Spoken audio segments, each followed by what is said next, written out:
Welcome, everyone. I am absolutely thrilled to have you here for today's explainer. Today we're taking a massive leap forward in time to unpack a really provocative blueprint for the future. We're going to explore a six-point thought experiment for a sustainable city, and this is built on some pretty radical pillars: free drinkable water, mandatory green spaces, individual farming, universal basic income, and even strict rules on population growth. It's literally a complete reimagining of human existence. So, let's dive right in. How would you design the city of the future? Take just a second and actually visualize your own ideal urban landscape. What does your commute look like? Where does your food come from? What do the buildings even look like? The author of our source material opens with this exact prompt, and it's brilliant because it pulls us right out of our current reality and preps us for a total structural reboot. Before we dive into their specific answers, it's super important to put yourself in that mindset of completely reimagining the physical and social infrastructure around you. Okay, let's look at our agenda for constructing this city. 1. Blueprint for tomorrow's city. 2. The natural foundation. 3. Architecture and urban farming. 4. Rethinking population and reproduction. And finally, 5. The future economy. Moving into Section 1, Blueprint for Tomorrow's City, a new paradigm for urban living. Now, before laying out the hard rules of their future city, the author states, the dynamics of life will surely change by then. And honestly, this is our disclaimer. We have to completely abandon our modern assumptions about how we consume, how we interact, and how we build. Applying 21st century logic to this model, it simply won't work. This entire proposal is essentially an exercise in pushing past the limitations of modern urban planning to imagine a society operating on entirely different dynamics. All right, Section 2, the natural foundation, water, forests, and grasslands. So, the author starts with the absolute basics. Step 1 demands fresh, drinkable water directly from Mother Nature, completely free of charge. Just imagine a city where our absolute most vital resource is never commodified. Step 2 mandates equivalent forests and grasslands to match development, meaning every bit of infrastructure must be balanced by lush, life-sustaining nature. And Step 3 acts as the absolute baseline: sustainable everything. This isn't just some nice eco-friendly suggestion, it's the core foundation of this future city. And this brilliantly illustrates a core frustration with modern development. We have this relentless habit of just paving over everything with concrete, right?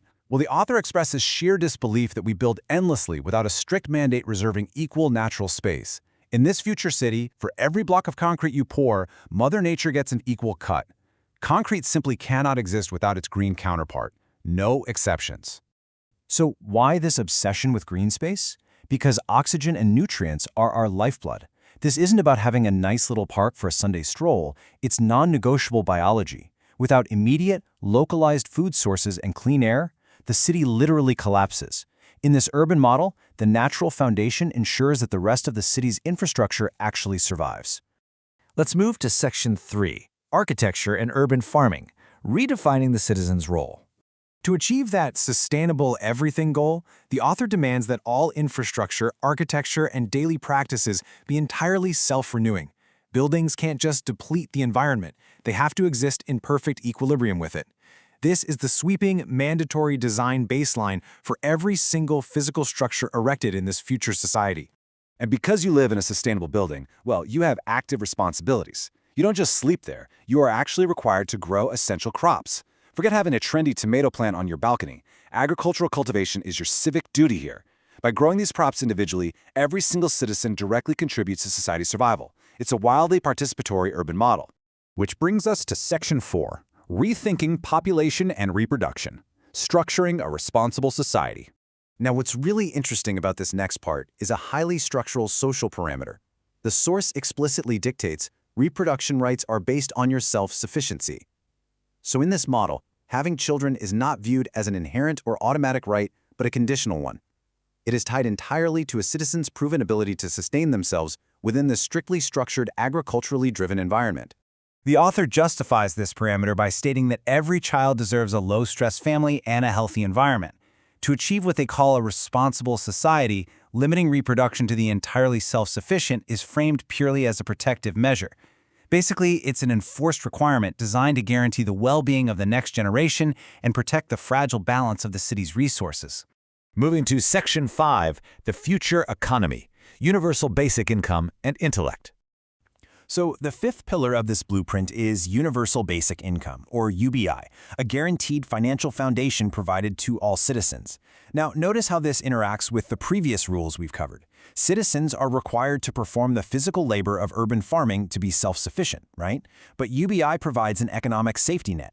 The crucial point is, this ensures that while citizens contribute, their baseline financial survival is never in jeopardy. And the author's rationale for this is really fascinating. They write, assuming we'll be intellectually much more advanced, this would be out of question. They view UBI not just as some debatable economic policy, but as the inevitable, unquestionable conclusion of an intellectually advanced civilization.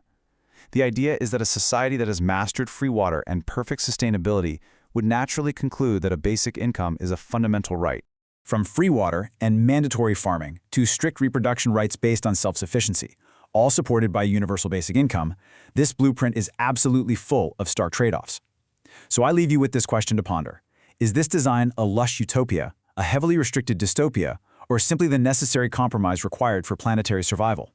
It really forces us to ask what we are willing to sacrifice today to build the sustainable city of tomorrow. Thank you so much for exploring this thought experiment with me.